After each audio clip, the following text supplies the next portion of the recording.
pleased are you by the current initiative? Well, I think we've made great progress. It's a year now since we started the public inquiry.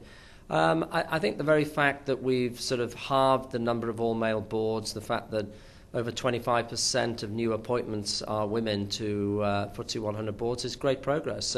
But we've got to keep the pressure up. Are you absolutely convinced that quotas aren't necessary?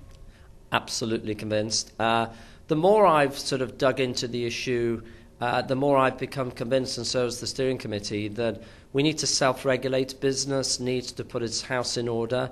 You know, this is about performance. The more diverse the team is, the better the performance. And chairman and chief executives need to address this issue at the executive committee level and at the board table. And I think if they can do it themselves, it will be a better outcome. And I know that David Cameron went off to Sweden to look at how they do things there. Do you think that we do have something to learn from them? Look, I think we have lots to learn from many, many countries, but I think the governance practices in the UK are amongst the leaders. We are amongst the leaders in the world. I do believe that we're fixing what was a problem, and the progress is, accelerating. What I would say on quotas in Norway and other countries is that they've tended to put a small number of women, and then they take lots of, sort of half a dozen boards, and that's not the solution. The great thing about the UK is that 50% of the women that have joined boards in the last 12 months had never sat on a FTSE 100 board before. So we're, I think, dipping into a new gene pool. That's great. I think great for the UK. And getting women from other areas other than the financial area? Well, I think, I've had the privilege in the last 12 months of meeting entrepreneurs, people in health, education, charity sector, women in all sorts of walks of life.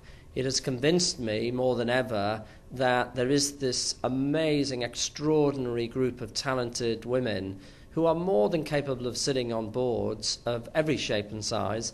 With the headhunters need to identify them, and then the chairman need to interview them, and we need to get on with it. Yes, there is a gene pool and talent pool out there.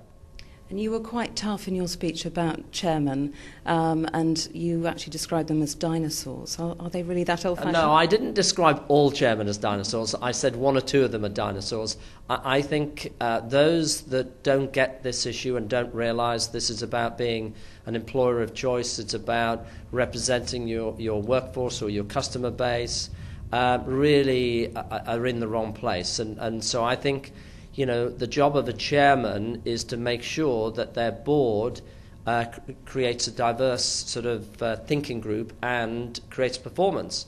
And how can you do that if it's all men when maybe half of your customer base are women? So I think a lot of chairmen do get it, and a number of them have been a great help to me and to the steering committee. So not all chairmen, I just say one or two.